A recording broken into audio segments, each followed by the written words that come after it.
capote de coupe, ça fonctionne. Capote sur le micro.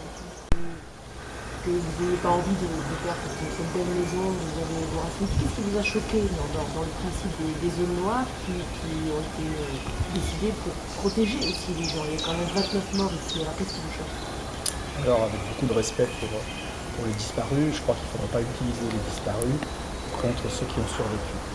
On nous parle d'un principe de précaution, sauf qu'on applique un principe de précaution a posteriori. C'est bien vu. Il faudrait aujourd'hui parler de principe de protection.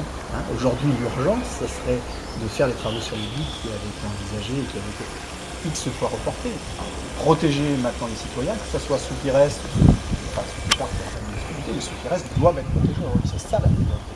Et on est tous, pour ceux qui souhaitent rester ici, on est tous attachés viscéralement, humainement à cette région. Il faut imaginer que derrière les adresses, il y a des hommes et des femmes qui ont vécu ici, qui ont des souvenirs. Ce n'est pas un problème d'argent. Et ce qui est un petit peu indécent aujourd'hui, on sent qu'il y a une intimidation, un petit peu un chantage à l'argent par un pouvoir public. On nous dit, signez vite, on va vous donner de l'argent, peut-être plus que vous n'en aurez jamais.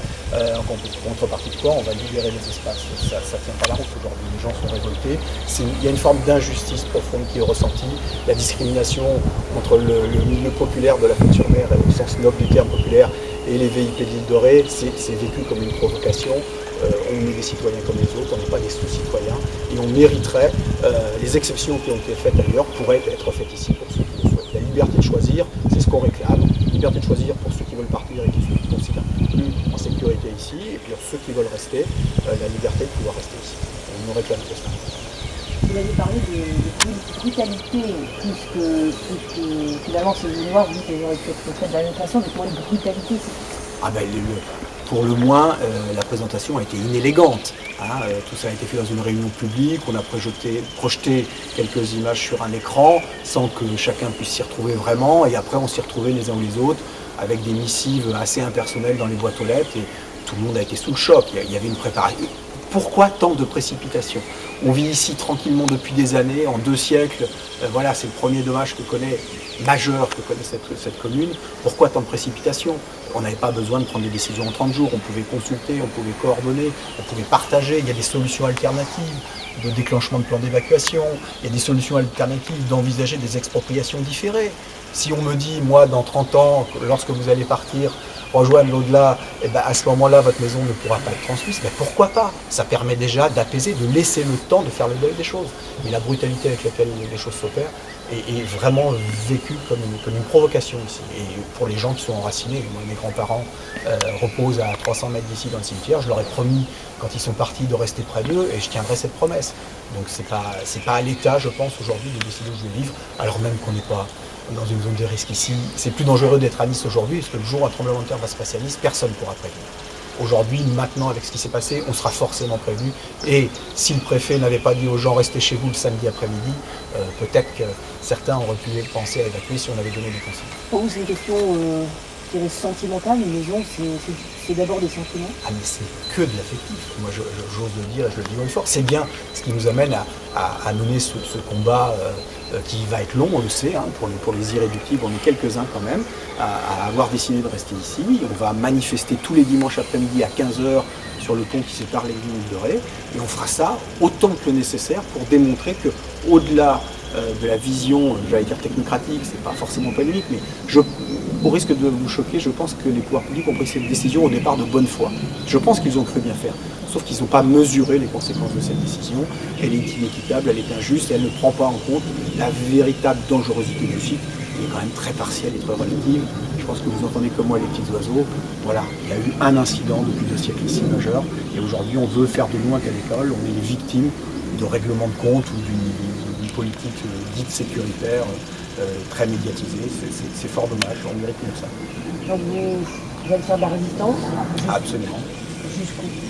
Jusqu'au bout. Moi je suis un peu sportif, j'ai un peu de résistance, je resterai ici, je vais bien évidemment par les voies les plus légales possibles, par au départ une résistance pacifique, mais si on me pousse dans mes extrémités, j'envisage tout, j'allais dire des célébrités ont fait, des pseudo-célébrités ont engagé parfois des grèves de la faim, et j'ai réfléchi très très sérieusement à engager une grève de la faim si c'était nécessaire à un moment donné, pour faire entendre ce qui nous paraît être notre bon droit, et ne pas céder à une pression qui franchement est injustifiée. Moi j'inviterais volontiers des élus, y compris le président, s'il souhaitait un jour venir ici passer un week-end cet été, quand on aura fini tous les travaux, pour lui montrer à quel point il y a un écart monstrueux entre l'image qui est faite de cette région. On est montré du doigt, on nous présente comme une zone de mort.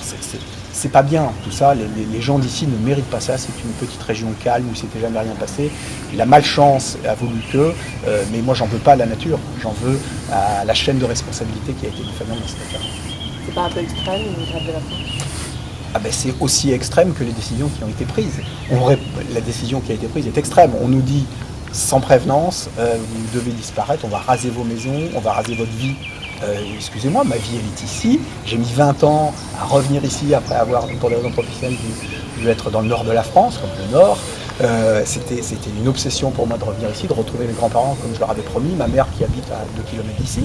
Je n'ai aucune raison de partir d'ici. Il n'y a pas de dangerosité.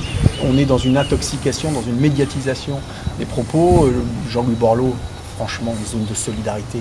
Ce qu'on attend de l'État en termes de solidarité, c'est qu'il nous accompagne, pas qu'il nous mette la tête sous l'eau, pas qu'il nous dise on veut dormir tranquillement, citoyens, on va vous protéger. On est des gens responsables, il faut arrêter de penser que tous les citoyens sont irresponsables. Les gens qui veulent rester ici ne sont pas des irresponsables, je le dis haut et fort. Il y a des gens qui réfléchissent, il y a des gens qui pensent. On n'est pas des irresponsables, on a la mesure, on est dans une zone de risque, certes, mais à partir du moment où les responsabilités des pouvoirs publics seraient prises, les digues seraient protégées, on n'est pas plus en risque, encore une fois, comme je disais tout à l'heure, qu'à Nice. Et je pense que je prends plus de risques tous les jours quand je prends ma voiture, si je fais référence aux 4000 morts qui se arrivent tous les ans. Donc voilà, soyons sérieux, un peu de mesure dans tout ça. Je pense que l'État s'honorerait à ne pas rester dans une position psychorigide qui est celle du préfet qu'on a rencontré. C'est hallucinant de voir cet homme se figer dès qu'on lui parle de notre insertion dans le territoire, de notre affectif.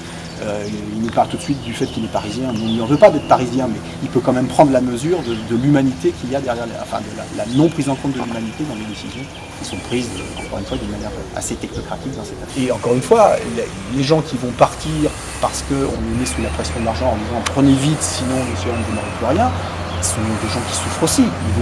Ils vont forcément taire leur peine parce que certains n'ont pas le choix, mais ils souffrent aussi terriblement. Ne pas. Enfin, on en aurait assez. Trop. Bon.